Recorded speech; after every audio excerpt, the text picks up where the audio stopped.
Aloha and welcome, Avatrians. My name is Jivananda. And I am Christy. And we are here with the Avatria Akashic Academy, wanting to explore some more sharings into the Akashic experience and hopefully enlighten you around some beautiful information that we recently surfaced around life path and soul purpose. And we thought that it would be awesome to share this information with you, and hopefully it'll give you a deeper sense of awareness and understanding on how to really access soul purpose, how to really dive into your life path. And many of you might be in a different stage on that journey. Some of you might be still looking at what is my life path and what am I here to do, and what inspires me and what really excites me. And some of you might be have that clarity about what it is, but there's still obstacles in the way, or you're still encountering situations where you're not as successful as you could be.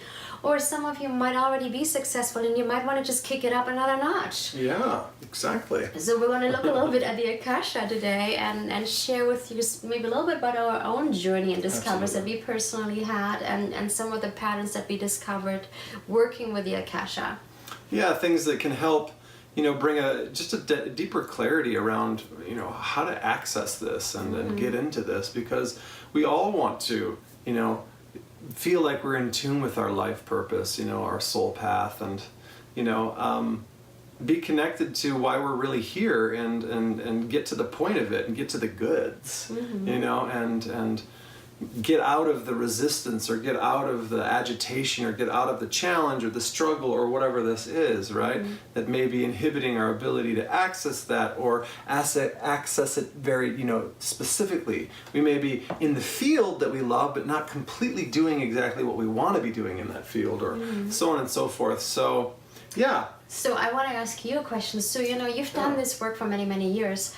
What have you found, or maybe a couple of the most common obstacles that you see working with people? Yeah, I think I'd like to answer that question more specifically from my own journey, and just, feeling from a young age that there was something deeper calling me, right?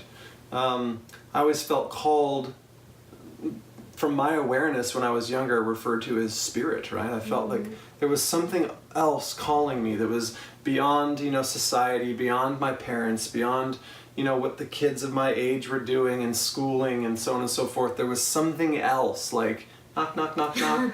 and I felt, it was important to listen to that, and being able to actually give that attention and say, no, I'm not going to go to school. I'm not going to go to college.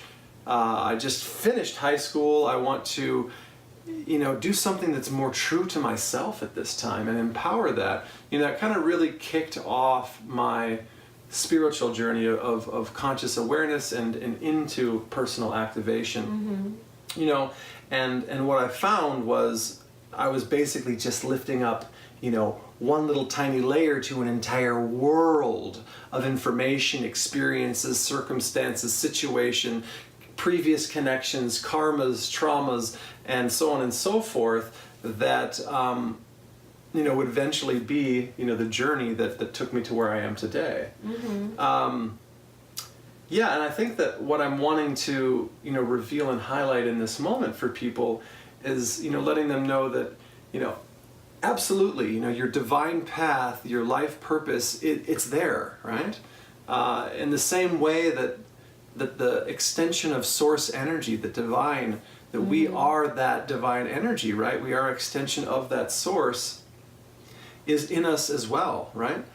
And what I personally experienced on my own path is that it's not just readily available for me. I really had to go in and begin to uncover, through different traumas and different past lives and different experiences that were limiting me, keeping me restrained in different areas, to be able to get closer and closer to what that divine essence was that I feel really embodies the life purpose or soul path. So I'd say karma, is a huge area that we would like to share with you, and I'd love to hear some of your own experience around how you feel particular karmic traumas and contracts more or less, limited or helped, awaken your own personal journey, getting closer and deeper into what you feel is life path. Yeah. Well, I had a very specific situation, as and maybe some of our listeners know, I was a professional dancer for the longest time. But I was always being pushed into teaching children, and on one hand it was fun to teach ballet and jazz, and I was teaching tap dance as well and modern dance to kids, but something always felt a little bit out of alignment. It wasn't completely out of alignment, but it was like a little bit off and a little bit off.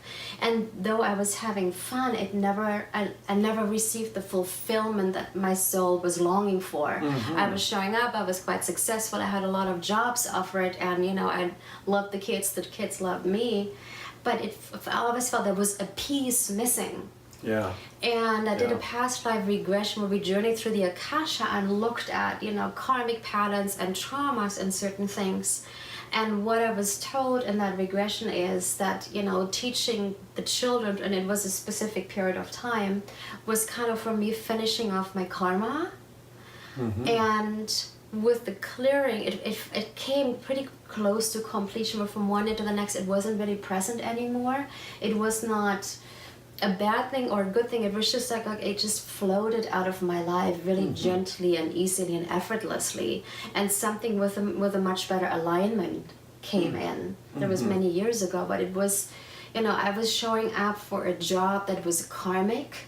That meaning it was a past life belief system, a past life obligation, a past life trauma, a past life, I don't know, maybe even contract, oath, commitment that I made, but that I was still completing, but that wasn't true for me anymore in this lifetime. It was true in the past lifetime where I made it, but it wasn't true in this lifetime, but I was living according to that old commitment and obligation. Walking through those old steps again, as if for some reason you need to fulfill this, but you're not quite sure why. Yeah, and I wasn't living according to my truth, I was living according to a past life obligation. Yeah.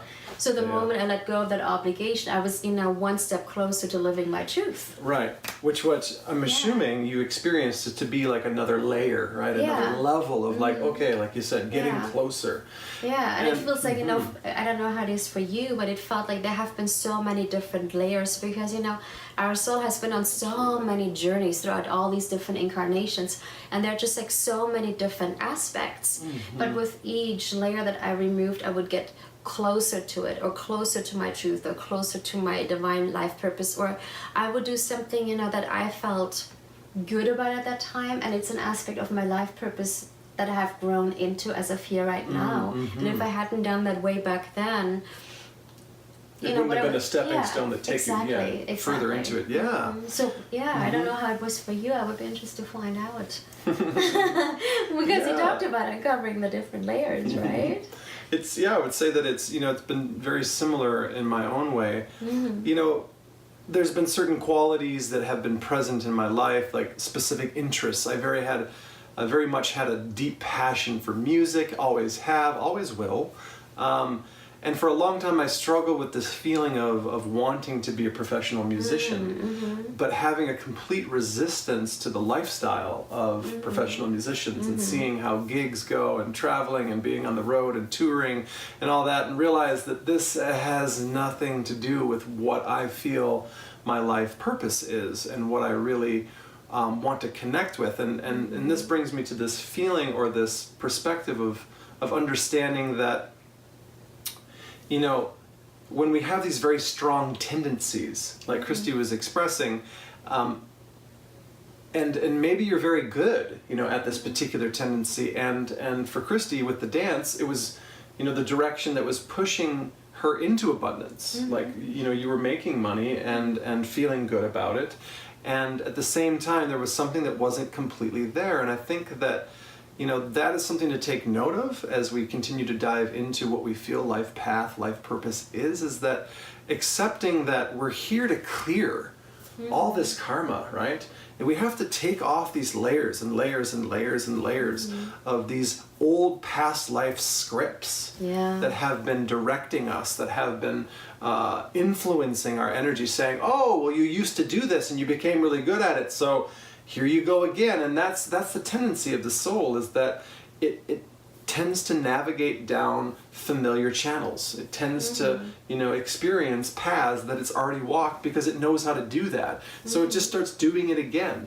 And that's where we need to have, or we can, if you're someone who wants to consciously progress your path, deepening your connection and aligning with your true self, we need to have discernment that, hey, is this a karmic influence that's popping up and influencing me in a direction that feels good and I'm good at, but doesn't totally sync with all these other aspects of my life. And I think that can be a really good compass, is tuning in and seeing, what qualities really ring true for you. And things can change. We obviously do evolve and grow as a being, and our heart, often with the intention, continues to open more and more as we connect deeper into our relation with life and creation around us, right? But we really need to include and identify the qualities that really satisfy us. And there's most likely going to be a handful of them. And, getting close to that life path, or continuing to uncover these different layers of karma and trauma, clearing them, identifying them, and doing our best to go beyond them, transform them so that we can get closer, is the key. And understanding that, okay, this particular path only carries a few qualities that I enjoy. There's, 4 other aspects of my life that, I want to nurture that this particular path doesn't include. And for music, for me, I'm such a homebody. I'm someone who really values the divine sanctuary that I'm able to create around me in my home environment. And I rely significantly on that support to fuel and fill, my creation. And when I'm being, invited, circumstance, to leave that environment to pursue a passion, that's a bit of a red flag for me.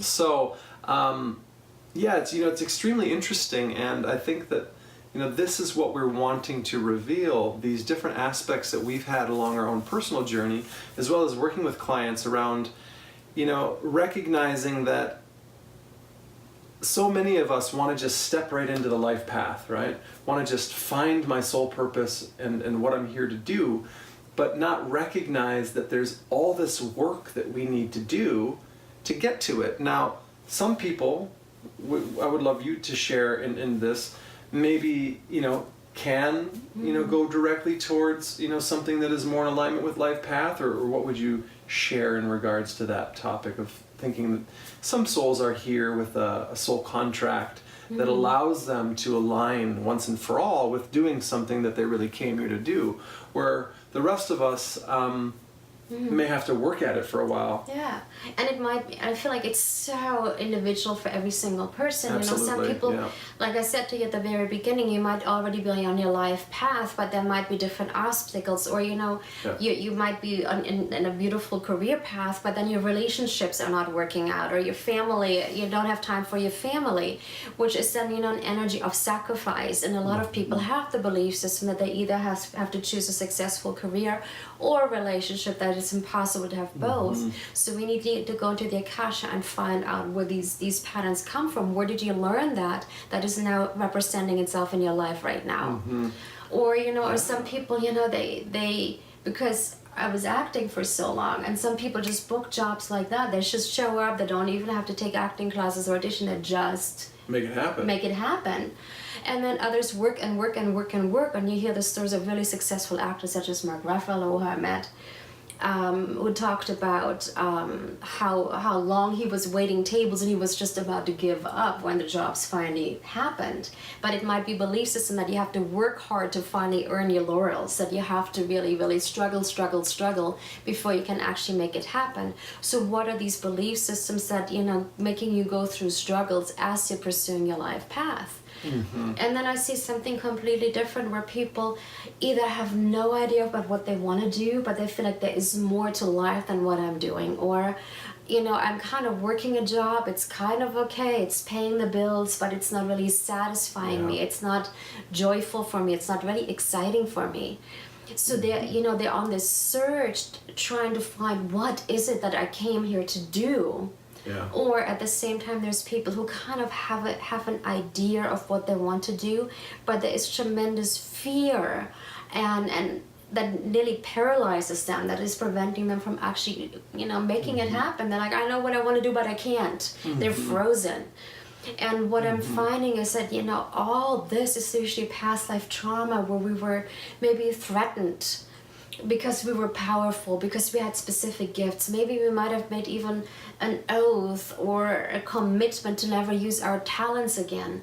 Maybe we were even persecuted, or we had to go into hiding. And it's because of all these past life stories that we either cannot even find our life purpose, or we're just not trapped able. behind we're all trapped. of these different limiting commitments and traumas and things. Yeah, it reminds me of a friend who we did some work with that just you know, loves doing a very specific craft with his hands, right? And what was very interesting is that when we visited this friend, you know, Christy and I could see the potential of what his spirit was really wanting to express, and then we could see the karmic limitations that he was holding from all these different lifetimes, telling him that he had to hide his craft, that if he did his craft he would be killed. His family would be killed, which is another topic. Or the family would be threatened. He had to give up his family. Yeah, and that if he sold his craft, then, you know, he was risking exposing himself, and so there was all these different aspects of limitations that had been placed upon him. And, you know, we very clearly witnessed that, wow, here he is living the same pattern again. Now, none of the physical embodiments of his life being threatened and so on and so forth, those presences weren't in his life, but he was still living as if they were. And he was completely unaware that he was hiding his craft, and that it wasn't accessible. And even when you did get the opportunity to see what he was up to, there was this feeling like it wasn't available. Yeah, but it was also what was very interesting, and again, it's a difference between the conscious and the subconscious mind. Consciously, he really wanted the success. He really wanted to make it happen. Consciously, he believed that he could make create a lot of abundance with the artwork. If I make this, then I'll be able to sell it. Yeah. But he was excited about it, the opportunities that kept coming up and what he was creating. But then the subconscious mind, which is what we know about, 88 to 94% of our thoughts and the subconscious mind, was telling him a completely different story that says, no, don't do this, it's dangerous, don't do that, something might happen to your family, don't do that, you might, you know, get punished for being talented and powerful and brilliant.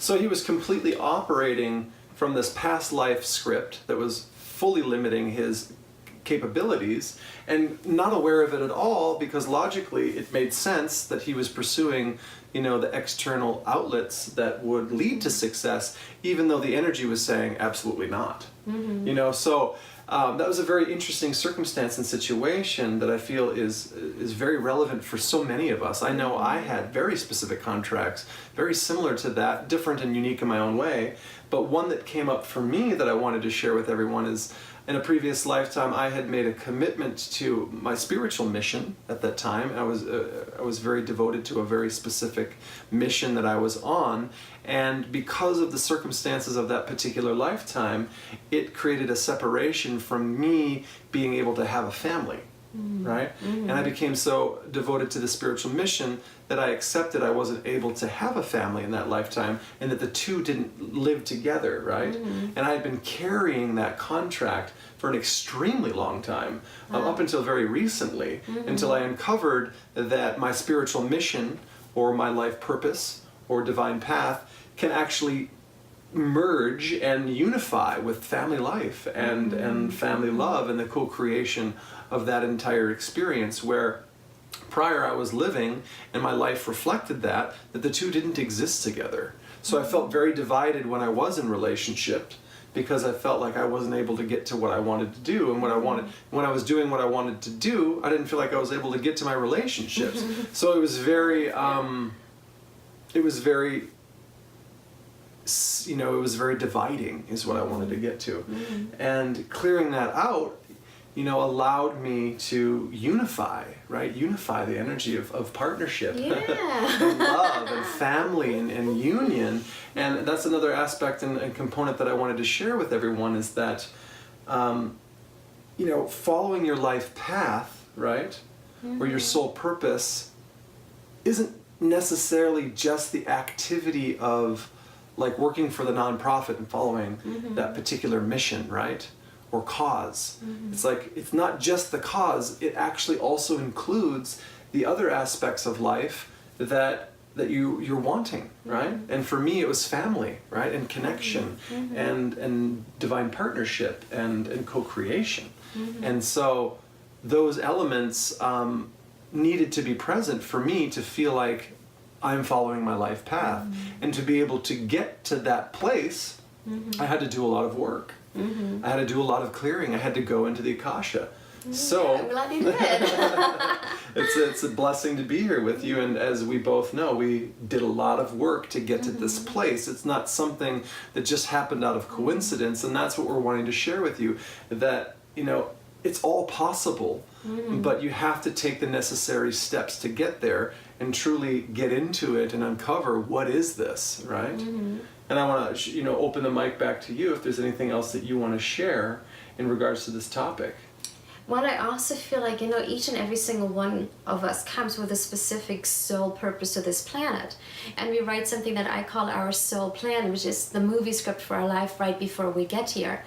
And in ancient times, we actually had full access to what our soul plan was. And it incorporated the lessons that we wanted to learn, the people we were going to meet, why we chose our family that we were born into, as well as the location, as well as which gifts we chose to bring forth.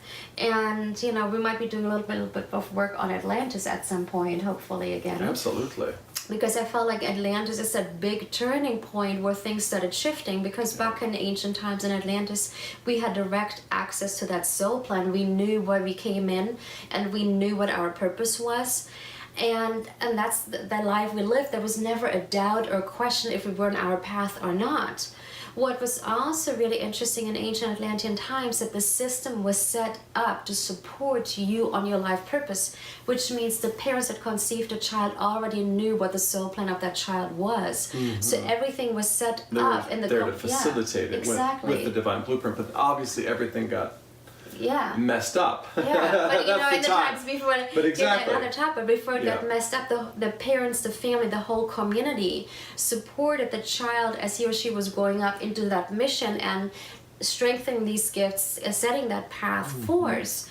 So I feel like as we're returning into a new golden age, we're remembering that, but it's again removing the layers that we experienced through so many lifetimes, in order to find that direct connection to our soul plan, so we can bring forth our most divine gifts. Absolutely. And then, again, as the structures are changing, again, look at the Atlantean structures, where the structure was complete support of your divine truth, not the ego of the parent, not the ego of a teacher or the community, or a structure that wanted to limit your expression.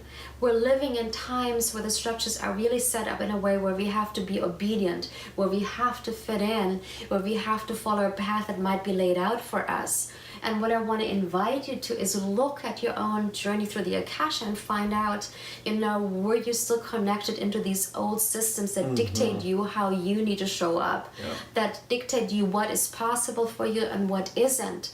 And it is by overcoming these obstacles. It's by looking at the Akasha, looking at where that pattern started, that kind of get you a little bit of a slave energy, or puts you in a box, or limits you, whatever word you want to use. It is by finding out what these lifetimes are, or the root lifetime is. Or root cause, The root cause is. Same as hand in hand, so that you can liberate yourself from being imprisoned by these structures and be free to walk your path and express your own unique gifts. That's just like my final invitation for this video. For now. Because, and sometimes you may find ourselves in a place of feeling empowered in this area, but then there's a particular individual that you have a certain energy with that has influence or control over you, and you're not quite sure why, but every time you get around them, this is taking place. And once again, it's just revealing that there's karma there. There's a contract there. There's information there around how you have previously interacted, and it's resurfacing for you to be able to identify it again. So we encourage you to identify. We encourage you to dive into it. We encourage you to access and utilize the Akasha, right? To find out and to help yourself clear out these karmas, clear out these limitations so that you can open yourself up and be divinely guided more and more and more to that alignment that truly fulfills your being. And we all have these layers. We all have these limitations. We all have been here so many different lifetimes. Everybody's, every soul experience is extremely unique because we're all coming from all different places. But at the same time, we've all been somewhere prior to where we are now, and being able to bring conclusion, right? Resolution, completion to all these open-ended aspects and elements of our energy, of our consciousness, of our beings, and of our experience is the key to ultimately awaking the divine creator connection that lives and lies within you, just waiting for you to access it. Wants to come out. So we wish you well, and we wish you all the best on this journey. Good luck at being committed, finding the tools, the resources, and the support necessary to open that up. And you're the pioneers. You're creating new paradigms. Every single one of you who removes these layers and walks the divine path is in a way becoming a guiding light for others to do the same. So good for you for doing the work and becoming that light. Because the more lights we have, the more and the faster this world is going to change and become a completely different place. Yeah. And it's beautiful because you're not only influencing this world, you're influencing all the unique and specific worlds that you're connected to that live beyond just this planet. It's a whole nother conversation. Yes, that we'll get into at some point. The journey under the stars. So anyway, thanks so much for joining us. We send our love to you and wish you all the best and happiness, truth, and love. We'll see you soon. Namaste. Aloha.